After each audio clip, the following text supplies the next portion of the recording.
The dramatic change I see over the years since I've been coming here is that from talking about the sustainability of emerging economies, they are now talking about investment opportunities. Right. Everybody is looking at some kind of a parking lot in India or in China.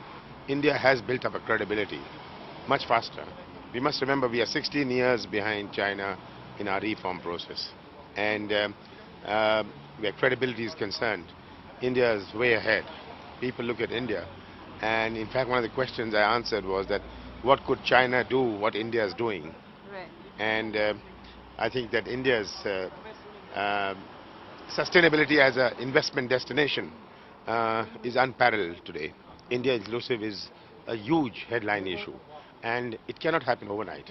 There's no way you can put that on fast forward because the gap is so large, the deficits are so large, and eventually you got to put this on a little bit of a fast forward. And the very fact that today government is conscious and is moving towards this India inclusive, that's our theme here. Of course there is an element that people have expectations, a gap in expectations people expected. Now inflation is much more an urban issue than a rural issue. We must recognize that. And inflation is being tackled by both monetary and fiscal policies. Well, I think corruption is an issue which the government is taking on head-on and has to be taken on head-on.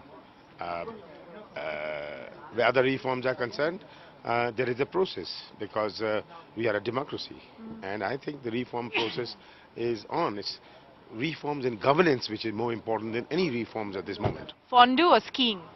No fondue, no skiing. We don't get time for that. I wish we did.